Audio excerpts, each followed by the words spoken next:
શ્યામકુમારના નમસ્કાર। પ્રશ્ન 1, ભારતમાં શાળાઓમાં અભ્યાસ કરતા દરેક વિદ્યાર્થીને એક વિશિષ્ટ અને કાયમી ડિજિટલ ઓળખ પૂરી પાડવા માટે શિક્ષણ મંત્રાલય દ્વારા કયા 12 અંકના આઈડી કાર્ડની શરૂઆત કરવામાં આવી છે?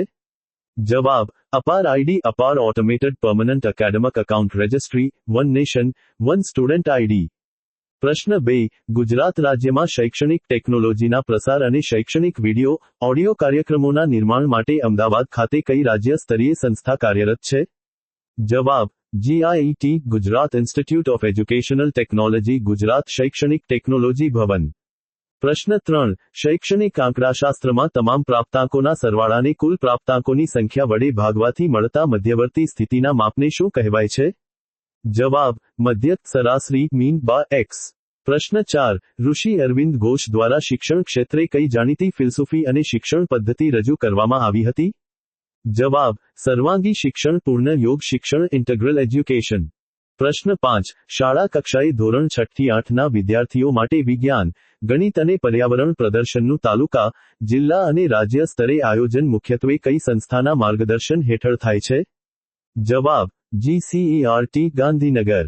પ્રશ્ન 6, ભારત સરકારના શિક્ષણ મંત્રાલય દ્વારા શિક્ષકો, વિદ્યાર્થીઓ અને વાલીઓને ઓનલાઈન પાઠ્યપુસ્તકો, વર્કશીટ્સ અને QR કોડ આધારિત સામગ્રી આપતું રાષ્ટ્રીય ડિજિટલ પ્લેટફોર્મ કયું છે? જવાબ: Diksha portal, Diksha digital infrastructure for knowledge sharing.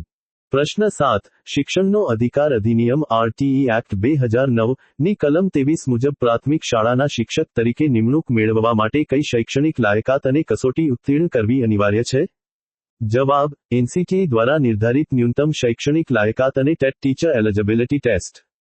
પ્રશ્ન 8, ડેવિડ ઓસુબલ દ્વારા પ્રસ્તુત કરવામાં આવેલો અધ્યયન સિદ્ધાંત કયા નામે ઓળખાય છે, જેમાં પૂર્વજ્ઞાન સાથે નવી માહિતીના જોડાણ પર ભાર મુકાયો છે?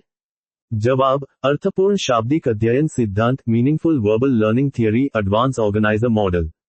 પ્રશ્ન 9, ગુજરાત સરકાર દ્વારા ધોરણ 10 પછી ડિપ્લોમા કે ધોરણ 12 પછી ડિગ્રી ઇજનેરી, મેડિકલ અભ્યાસક્રમોમાં પ્રવેશ મેળવતી દીકરીઓ માટે સહાય પૂરી પાડતી યોજના કઈ છે?